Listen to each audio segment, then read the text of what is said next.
লাইলাতুল মেরাজের স্মরণে নির্ধারিত কোনো নামাজ নাই, নির্ধারিত কোনো রোজাও নাই।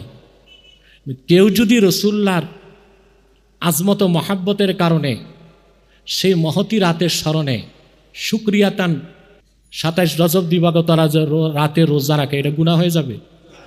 হারাম হবে? বলেন তো বছরে কয়দিন রোজা রাখা হারাম? ওখানে কি লাইলাতুল মেরাজ স্মরণে রোজা রাখা হারাম হইলে 6 দিন রোজা রাখা হারাম হইতো না? 360 দিন রোজা রাখা জায়েজ আছে, সওয়াব আছে, শুধু লাইলাতুল মেরাজ স্মরণে রোজা রাখলে গুনাহ হবে। এইটা এমন পাগল, এটারে পাপ না তো ভর্তি নিবে না। দলিল ছাড়া কথা এসব কি? আচ্ছা বলেন তো ভাই, নামাজ পড়া কয় ওয়াক্ত হারাম? নিষেধ 3 সময়। কয় সময়?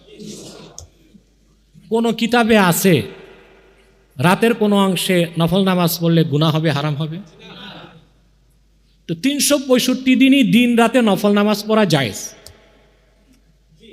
শুধু 2 ঈদের দিন ফজর থেকে জোহর পর্যন্ত মাঝখানে কোনো নফল নাই। এছাড়া 365 দিনের কোনো রাতে কোনো দিনে 3 সময় ছাড়া নামাজ পড়া নিষিদ্ধ হইল না। শুধু মেরাজুন নবীর স্মরণে শুকরিয়াতান উম্মত 2-4 রাকাত তাহাজ্জুদ নামাজ পড়লে বেদাত হবে, গুনাহ হবে। এটা কি সুস্থ মানুষের কথা, আলেমের কথা, জালেমের কথা, বক্তার কথা না প্রবক্তার কথা? এদের উদ্দেশ্য কত খারাপ আপনি চিন্তা করে দেখেন। মেরাজুন নবীর স্মরণে আড়ম্বরপূর্ণ অনুষ্ঠান হলেই কচিকাচাদের মনে প্রশ্ন জাগে, কেন?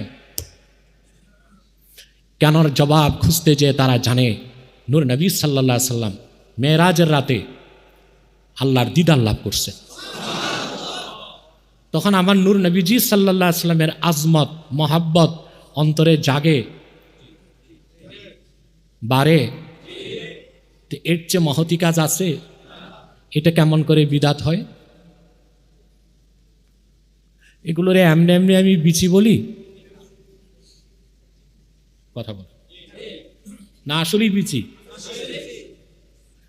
নাদানরা আবার বুঝে না। ওই যে আরবিতে কথা আছে, আলমার ও ইয়াকিসু আলা নাফসি, যার মনে যা মুখে বলে তা। ওরা আবার অন্য বিচি অর্থ নিয়েছে। বিচি মানে বীজ। বিচি মানে কি? বীজ থেকে গাছ হয়। কথা বুঝতে পারছেন?